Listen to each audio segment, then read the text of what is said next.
अनुसूचित जाति जमाती आयोग कैबिनेट मंत्री दर्जा माजी खासदार श्री आनंदराव अडसूल साहेब एक प्रमुख सामाजिक कार्यकर्ता और राजनेता हैं। उन्होंने अनुसूचित जाति और जमाती समुदाय के अधिकारों की रक्षा और उनके उत्थान के लिए काम किया है।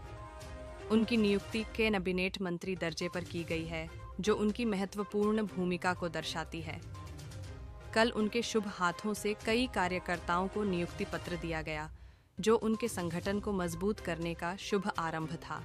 दबे कुचले कामगारों को उनका अधिकार देने के लिए सदैव तैयार रहने वाले श्री आनंदराव साहिब ने इस अवसर पर अपने विचार रखे और कार्यकर्ताओं को उनके कर्तव्यों के प्रति जागरूक किया।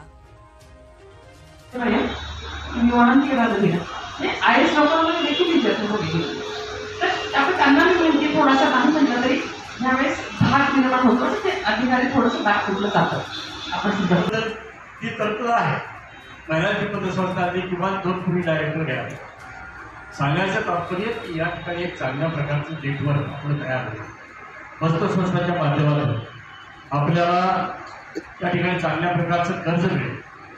जे तुम्ही शेअर कॅपिटल जमा कराल, उद्या समजा आपल्याकडे 10,000 शेअर कॅपिटल आहे, तर आपल्याला 4 पट जिल्हा बँकेकडून कर्ज मिळतात, कमी व्याजदर।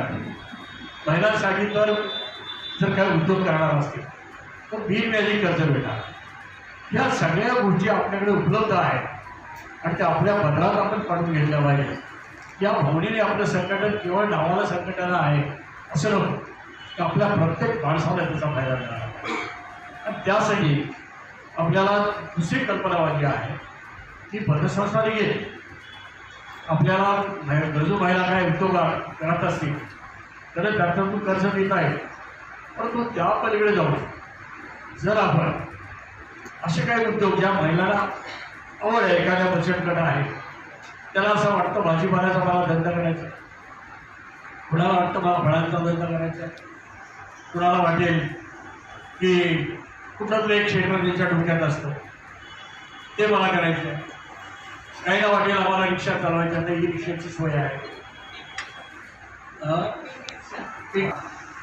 ही कल्पना मी माझ्या सहकार्याने मांडली तरी तात्काळ जर अवकार दिला तेव्हा आधी जाण्यासाठी तुम्ही आम्हाला फराळ द्या। फराळच्या 4 प्रकारचे फराळ एका बॉक्समध्ये टाकून असे आम्ही जवळपास 300 बॉक्स आणि घरोघर ते आम्ही पोचलो। आम्हाला एकाच पल्लेकडे जरी 1,000 महिला आहेत, 10,000 महिला आहेत, अशा अनेक आपल्याकडे महिला आहेत ज्यांच्याकडे बचत गट मोठ्या प्रमाणात आहे। तर हे बचत गटांना त्या काम किती महिलांना आपण दिलं पाहिजे आणि त्याच्याबद्दल महिलांची आपण पतसंस्था का आहे, एवढी मेंबरशिप आपल्याकडे आहे। 1,000-1,500 महिलांमध्येही एक पतसंस्था देऊ शकते आणि आपल्याकडे तर किमान 10,000च्या वर मेंबरशिप आहे। एक चांगल्या प्रकारची पतसंस्था आणि चांगली गोष्ट अशी आहे की आपल्या सन्माननीय शिंदे साहेबांनी लाडक्या बहिणी या नावाखाली महिलांना 1,500 दर महिन्याला देतात।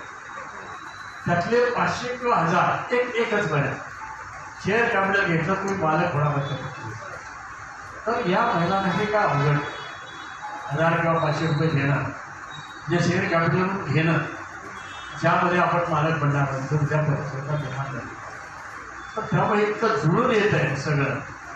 आता आमचे पुरुष मंडळी आहेत, तर पुरुष मंडळीसुद्धा वाहतूक श्रेणीमध्ये आहेत आणि त्याचबरोबर सरकार श्रेणीमध्ये आहे।